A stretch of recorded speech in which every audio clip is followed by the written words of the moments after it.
Hello and welcome to Comfort Legacies with Faye Michelle. Today we have our beautiful guest, Miss Julia Royston, and she's going to tell us all about herself to start. Well, hi, I'm Julia Royston. I own, and first off, thank you for having me. But I'm so excited to be here. I'm ready. I promise. All righty, all So righty. I'm Julia Royston. I own BK Royston Publishing and Royal Media and Publishing, and the author community, the Book Business Boss, where we help you get your message to the masses, turn your words into wealth, and be a book business boss. Awesome. So tell me, Julia, how many books have you written? 60. Ah! Yeah. You win. Yeah.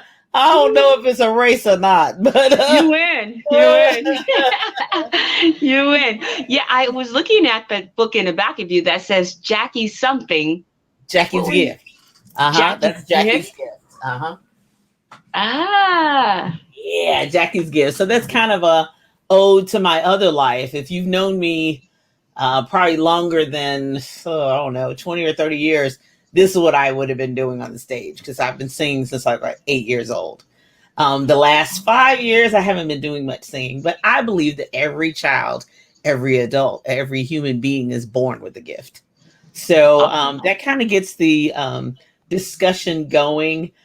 This is kind of the girl version. This with my own two hands is the boy version.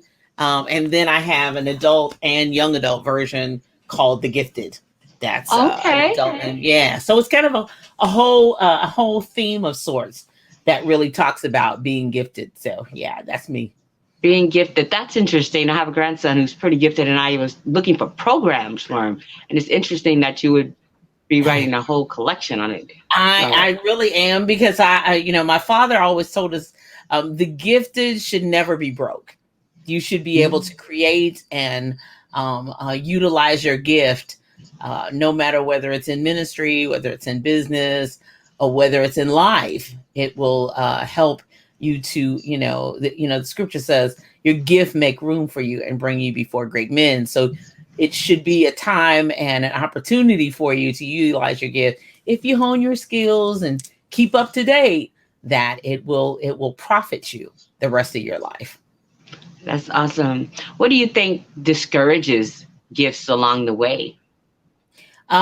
People who mishandle the gift, people who abuse the gift and seek you, as one person once said, as an opportunity rather than the gift being utilized for what it's meant to be. And the gifted have to be really conscious and cognizant of predators who are just seeking to profit from your gift, and therefore do not have your gift or you as a person in the best interest. So that is something that I've always had to be aware of, when I was young, dating and the whole 9 yards.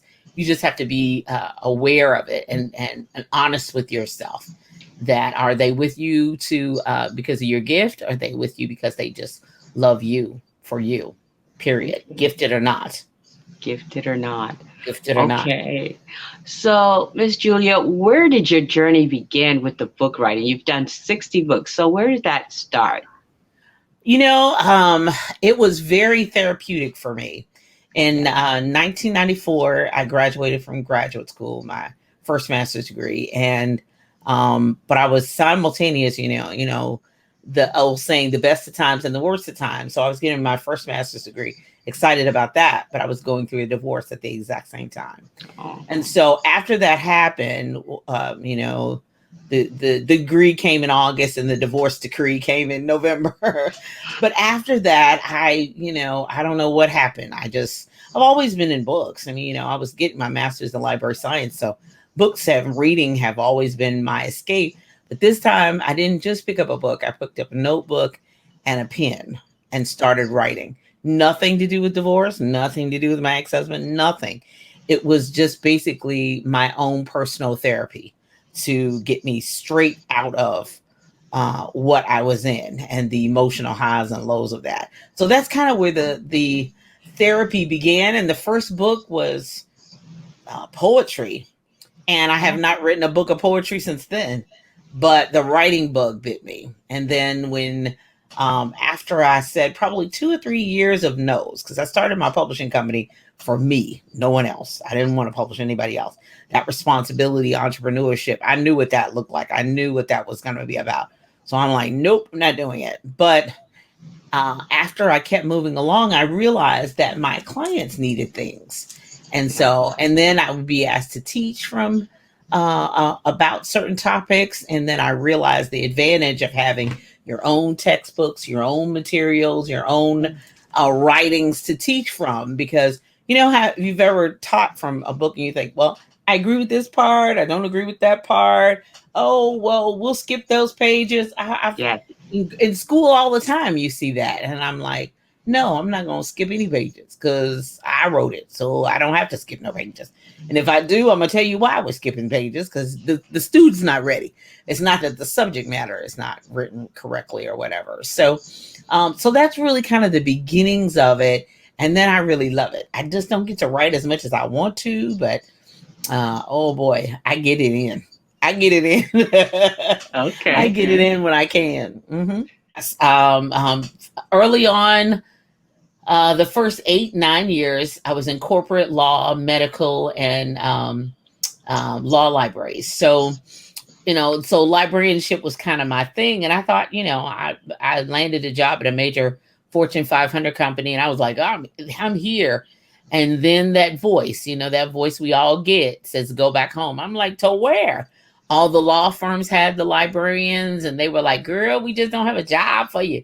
And then a school library came up, and I'm like, what am I doing? So, but I landed that, and I taught 10 years in high school. And so that's kind of the beginning of the journey. And so the last 22 years of my career, I was actually in school, 10 in high school and 12 with the little ones. Good God Almighty. Woo-wee. There was a test, trial, and pain and agony and love and all at the same time wrapped up into one little ball. Yes. Oh, yeah. They'll try you. The little ones is no joke. Them little ones is no joke. Yeah, they taught me how to teach. They taught me everything. They taught me more than the high schoolers. And I had taught at a all girls Catholic high school. So they taught me a lot. Some of the girls were much taller than me. I only stand 5'2". So they were much taller than I was, and they taught me a lot. And then the younger ones came and taught me even more. God said, I was standing there in my library one day, and he said, if you can lead these people, you lead these little people right here, you can lead a nation. Wow. They are a nation. I was like, ooh, okay, yes, sir. I was in my feelings that day, and God, whoop, he pulled me right out of it. That is amazing. Pull me right out of it. Oh gosh. So that's awesome. I not going into teaching. Well, my father was a teacher. And so my sisters and I, we said we would never do it. And he said, oh, it's the greatest job in the world. I mean, it's fantastic, but it's not the greatest job in the world anymore. It's very frustrating. It's very trying. It's very, the responsibility is great.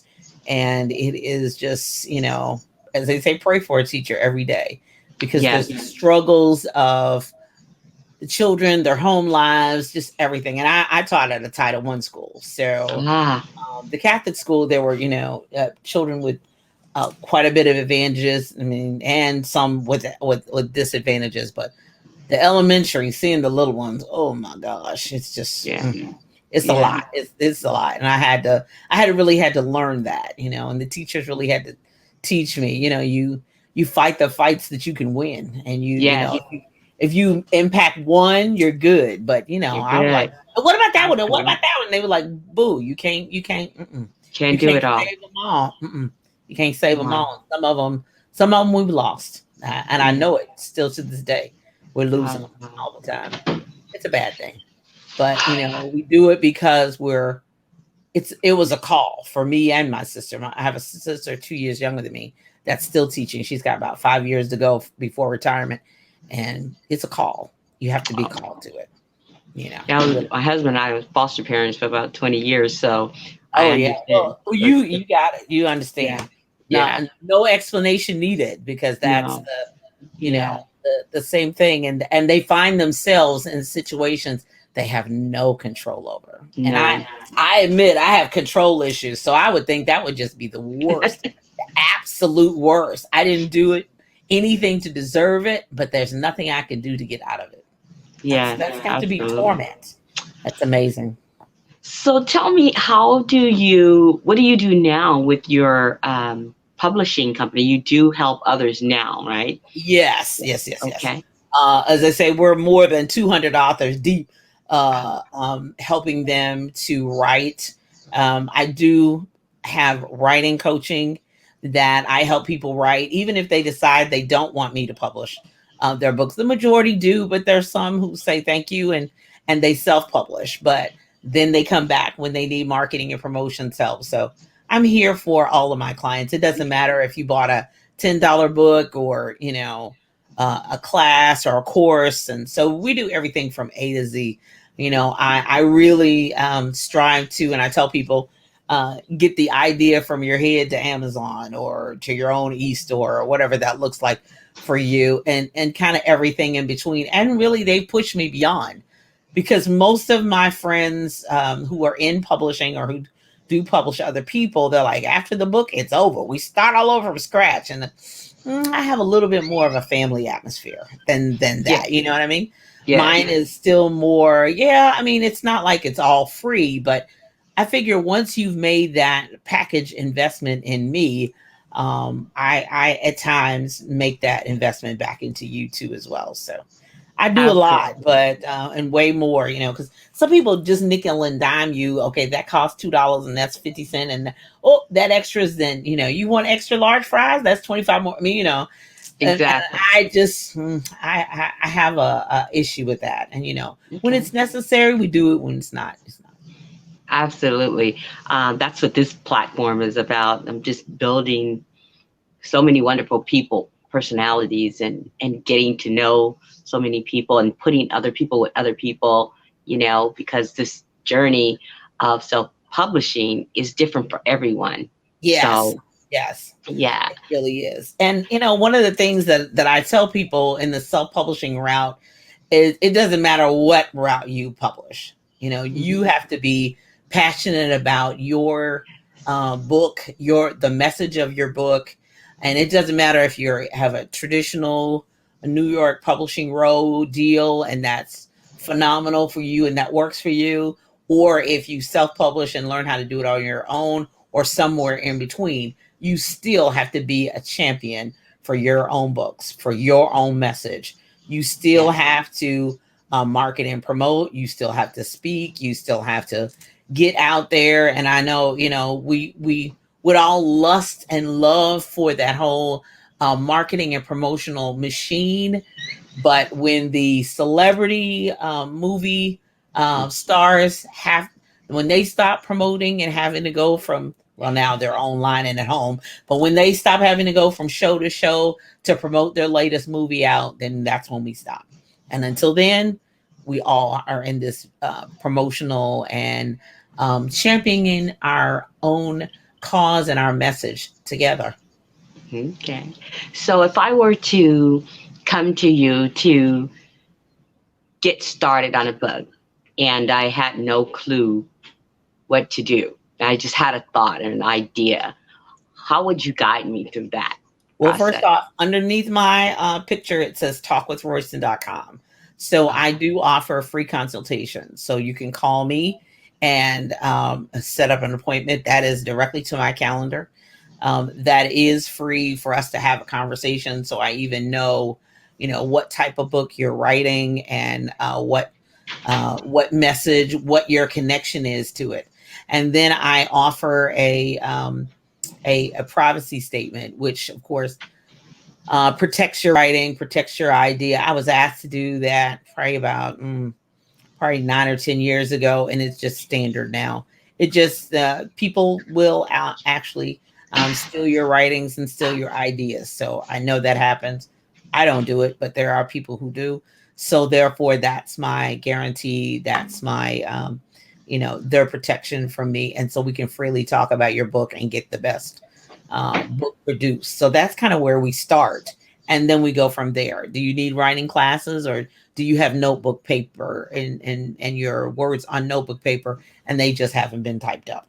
Or, I mean, I've had everything from my husband was in IT. He retired from IT department. So he has all these old gadgets, and somebody came to me with 4 or 5 floppy disk. Well, they don't even come in your computer anymore, right? Why did he have one? Yep.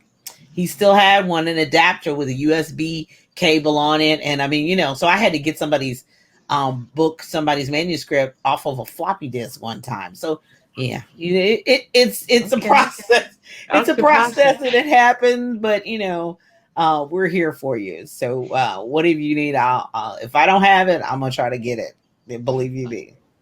Yeah, often I've heard, most authors say, "Oh, I've been writing this book for 20 years or 10 years, so I can understand it could be on a floppy disk." It could be on a floppy disk, but if you've been writing for that long, we got to eventually turn that baby loose and birth that baby, because I've lost 2 people who said those same words and they died, and I never got the manuscript to me. So, it happens and can happen. And with the pandemic world that we're in now, it can happen. So if you're ready, go, no matter how you publish, get started, and don't die without that happening, because it can happen. I've had to.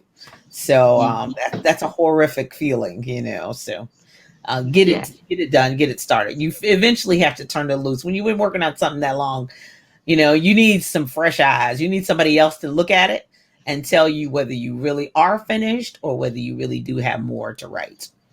Yeah. Okay. So do you have a group of people that you work with? I do have group coaching. I have classes that I have a group coaching class that meets for writing purposes. So I have a 10-week class, and I'm rolling in. Just go to classes on my website, bkroystonpublishing.com, and there's another class starting up. So I do have for writing coaching. And then, of course, I do have individual business coaching. Some people want author book coaching as well. So let's have a conversation. Let's talk about it, and let's find exactly what you do need, and then we'll match what we already have in our system to provide that service. So what's the difference between author book coaching and writing coaching? So the writing coaching is you're starting all over from scratch. It's in your it's in your head. You've written half, you've written some of it, and you need and I've often been said this, she pushed me to the finish line. She helped me to get it done. Author book coaching is you have a book, and if you are my client, I'm going to help you get your book to the next level. But there are people who have self-published, and they need to know why. It's usually consulting of, I haven't sold. I had somebody come to me recently, and she said, I published this book. The illustrations it was a children's book. The illustrations were beautiful.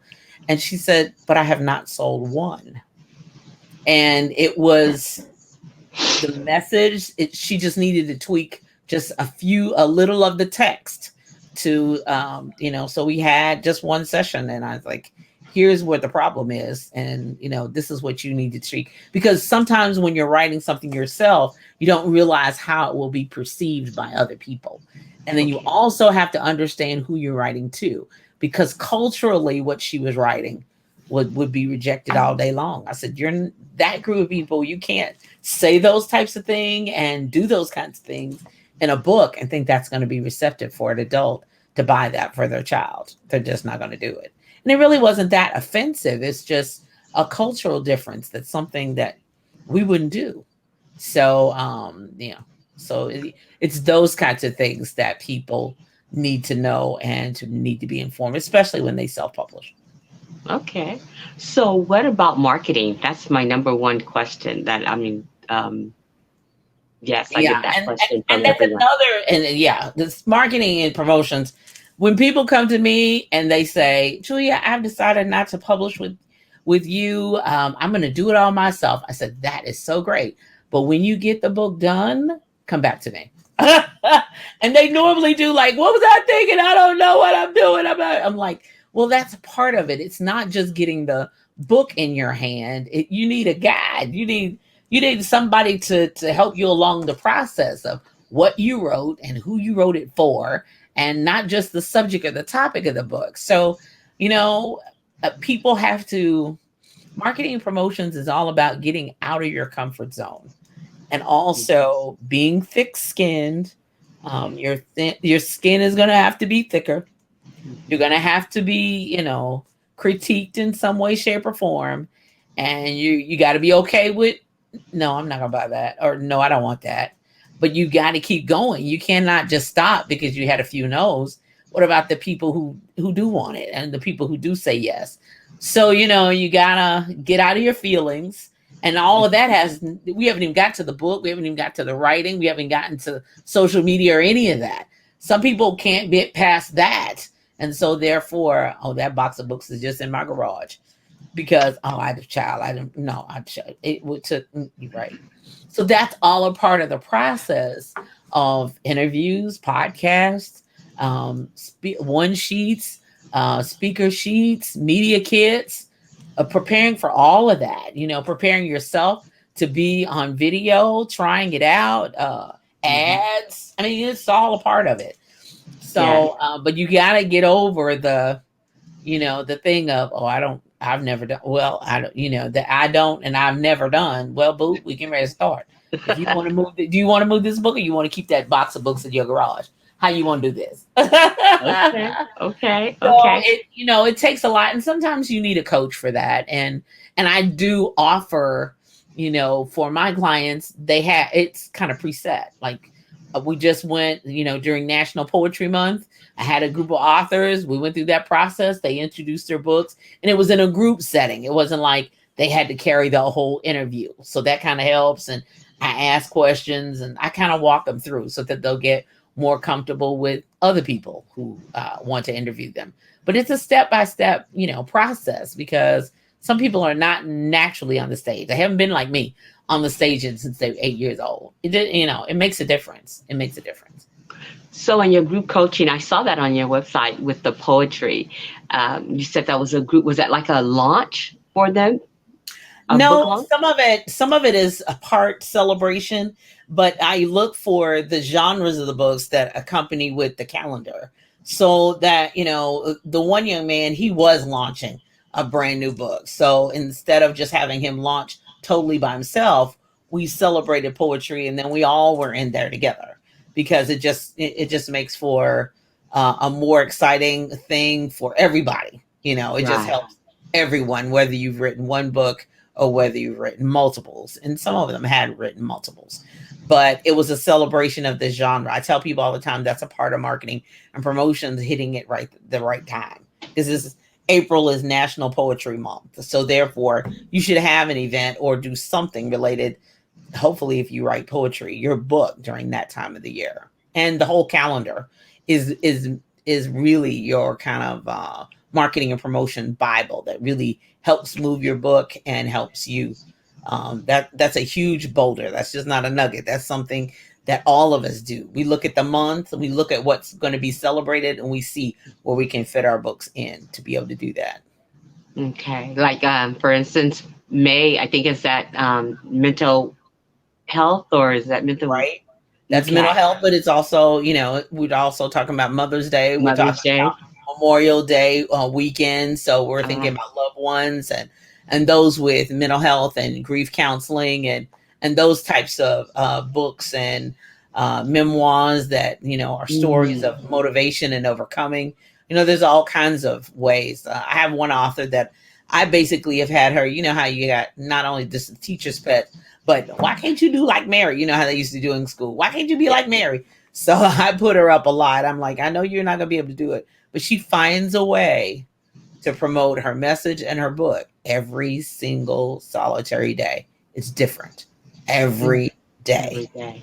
Every day. She wakes up, I guess, and prays and asks God, how are we going to promote that book of the day? Because it's every day there's a post that is somehow related to her books or her message or her foundation, or that's promotion every single day. I said, follow Karen. Here, just follow Karen. That'll help you. Follow me and follow Karen, because that'll help with that process. What do you think about posting on media every day? Is that a success for your clientele? Well, because how it seems to be redundant. Well, not all of it. You've got to figure out a way to mix it up. Some days it's just good morning. Some days you can do it. You can be it. Come on, girl. Fix your crown, and we can make it happen. Some of it's very motivational. Some of it is events. Some of it I'm selling something. Some of it, but I don't think you get the actual sales unless you've, you can't say, all right, I want you to cook a 20-course meal on the first date. So if we've built a relationship, let's have coffee first. Let's speak first, and then, we can move forward in the relationship. Same with business, same with books, same with marketing and promotions. You have to build that relationship. So you're going to have to say something to people a few times a week. If it is, I tell people at least 3 times a week you need to post before you say, buy my book, buy my book, why should they buy your book? You don't even say good morning. Hello. Yeah. Good morning. I have one question that has been plaguing me a little bit. Maybe you can help me with it. Do you ever run into, well, I'm sure you have, run into mental health issues with your authors? What you mean, like authors that are still in the grieving process themselves, or fear, or pain, issues, all of that? And sometimes we have to stop. Sometimes, honestly, they're not ready to move forward. They're not ready to go forward to the next steps, especially if they're writing a memoir about their journey and it's been an extremely painful journey.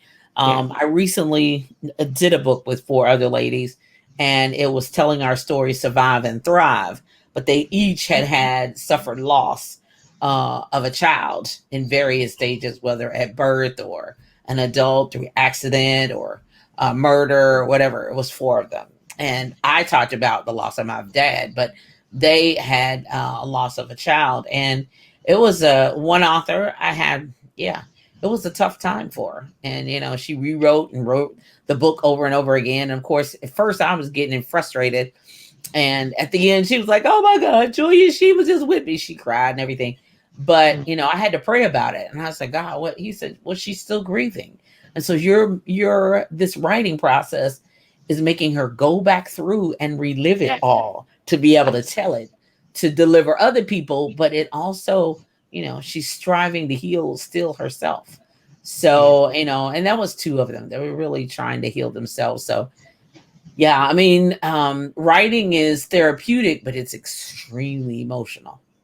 Especially, and it's painful and it's connected to your emotions because ideally, especially if you're writing fiction, you want your passion, you want your words to exude that so that you can move your reader and they can identify with it. That bland dragnet, just the facts, ma'am, is not going to cut it. But when you're actually putting how you felt, and I wanted to, roll around on the floor, I wanted to stay in the bed, put the covers over my head, I didn't want to come out, turn the light off. I mean, that's a real place for people. And people can identify with that. And they need to know they're not alone. But when you're writing about that, it takes you back to that place. And when you go back to that place, sometimes you have to say, give me a day or 2 and I'll come back to you. And that is a real thing that you have to understand. You have to understand that these are not just books, and it's just, we're in the business, so it's a profitable business, but you also have to understand these are real people feeling real things, and these books are their baby, and that is just like their human child. This book is on the same level, so you have to understand that and be okay with that, and you can't push them past where they can go. And you just have Absolutely. to, I've had authors that had all kinds of things happen. Like we were Yeah. ready to launch. We had probably 30 days to a launch, and the author's mother dies. What do you do with that? You sit there and you wait till they're ready. And you reach Okay. out in 30 days and say, are you ready? Where are you? And if they say they are, fine. If they say they're not, you can't convince them any otherwise, because they Okay. might need longer before they can go back to that book. So it's those kinds of things that have probably been key, as much key to the success of my business than anything else. There's a whole new mission, thinking about the authors themselves rather than their books, Right. because so much is going on often inside. And, it's kind of like handling a baby. You It want to definitely, and nurture when people them. come and say, I'm going to be an author, I'm going to do what you do. And I'm like, oh, okay, yeah, you can. Mechanically, you can.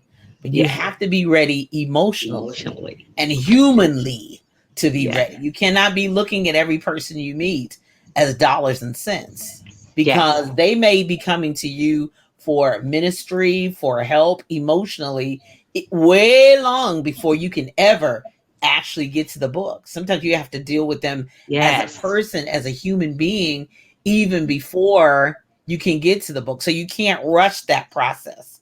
And so therefore Absolutely. you have to financially, planning wise, be in a place to be able to allow that to happen.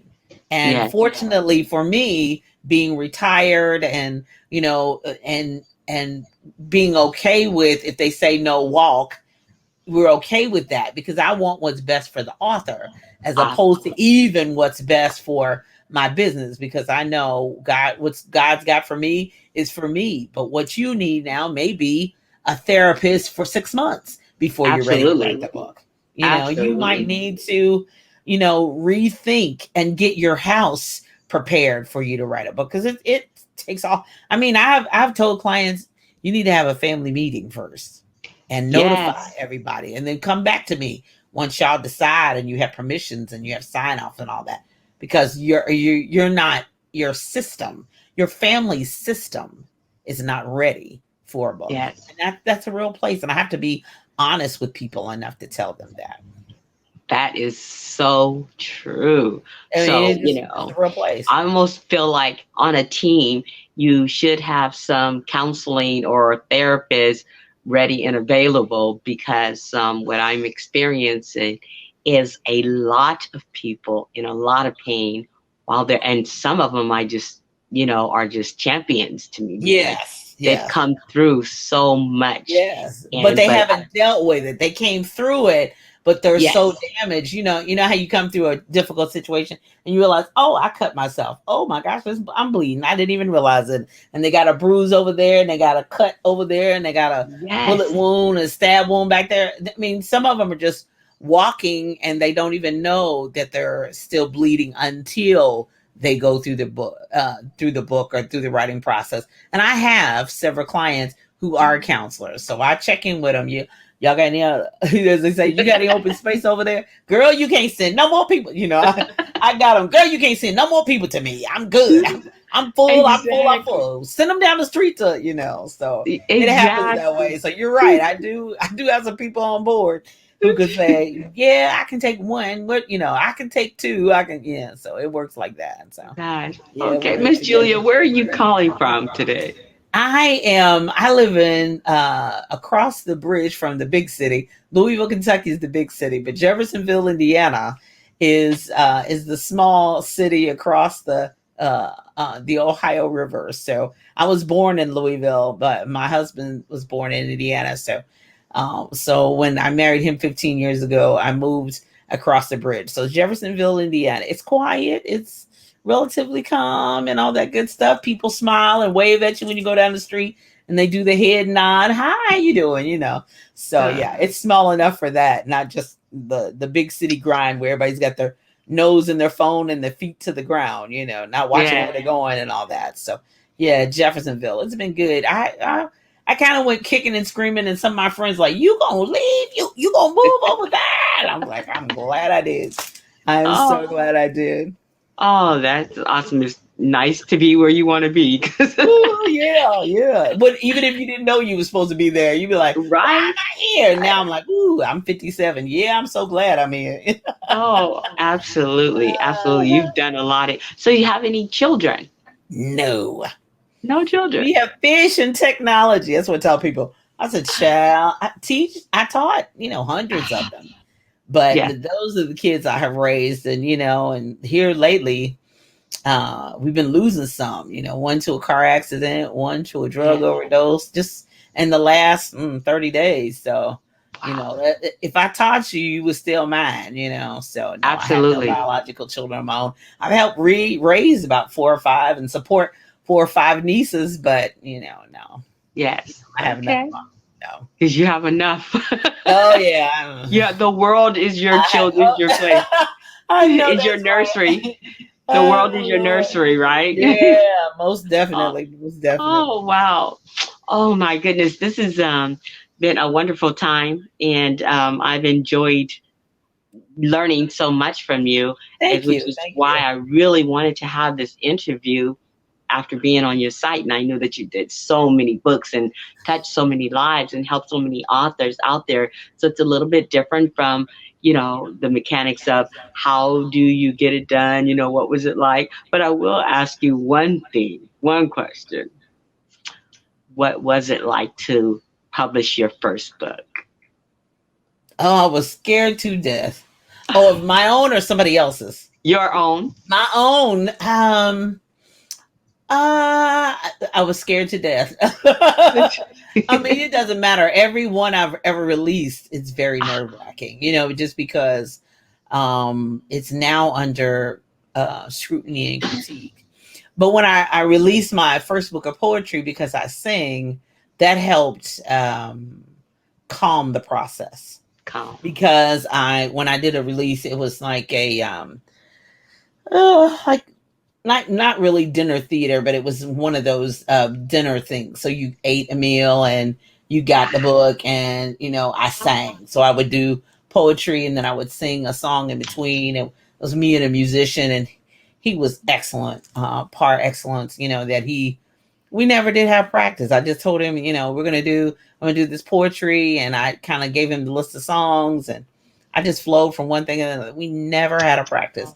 Every time we got ready to practice, I was like, something happened for him or something happened for me, we'd have to cancel.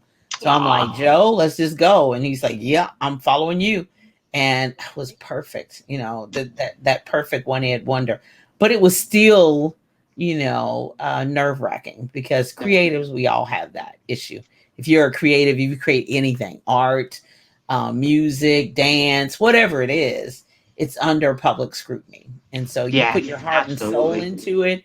And so you have to be ready for the yay, that was so great, to oh, I wasn't impressed. You got to somewhere and everything in between, Yes, So, yes. you got to be, and that's the reason why I say first is being committed to it. You got to love it more than anybody, because if one person can tell you to stop it, you didn't love it. You didn't love it like that. You was in it for the wrong reason. If Gotcha. one person can stop you and shut you down. Now, sure, we all need to improve from that first project, from that first book. I've got my first book on my desk, Yeah. and that is the very first one. That's my book of poetry, all new season and word, inspiration for divine living. I published it with someone else, but after I did it, I realized I did everything. Oh, I could do this. So that was the very first Absolutely. book, and it's there for me. And my first music project, I have that there as well. So that Oh, reminds me, it's a long way from this one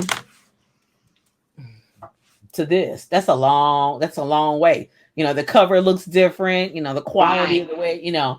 So I keep that there as a reminder of growth, but also maturity, and as a testament and a testimony of what can happen when you keep at it.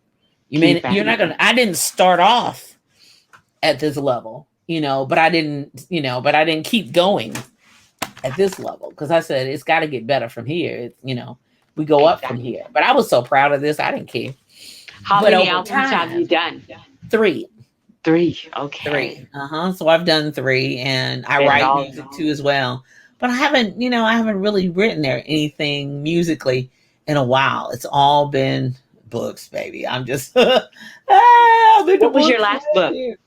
What's your Huh? last book? What's your last book? What's my last book? Hmm. Well, my latest book, and because I write in multiple genres, Right. I'm release multiples at the same time. So these are my two children's books: The Book Bear and Where Are Granny and Grandpa. This one is just an ode to encourage children to read, and I did a stuffed animal, stuffed bear with it, and then this one is an ode to the grandchildren who lost their grandparents for COVID.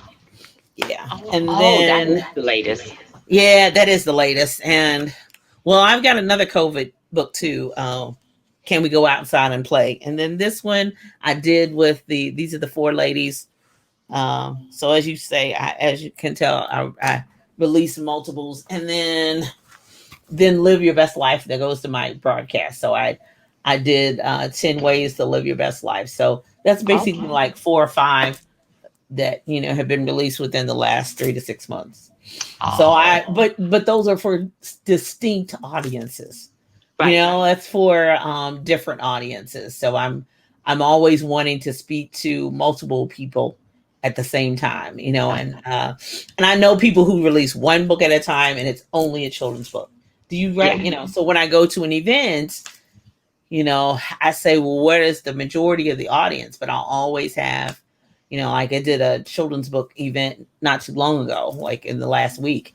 And it was children's, but I still had my signature set, I write, publish, and promote. And I still had some books that I had just said I was going to sow a seed for the adults. So if they bought a children's book, they got an adult book too. So yeah, Awesome. that's the publisher in me. That's the sales in a new city and a new audience that don't know you. You want them to get to know you. So yeah, Absolutely. yeah. Wow.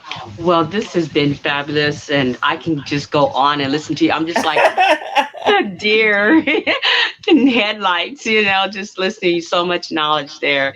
And is there any last words that you would like to, bestow upon the audience about Well, just getting started? I believe that everybody does have a story within them, but you have to educate yourself and make sure you have a coach and a guide to guide you, someone you trust and someone who really wants to see your best interests at heart so that your message truly can get to the masses and to the people that it's supposed to deliver and minister to. So you need to make sure that you have that person and that make that connection so that your book will get to where it's supposed to go.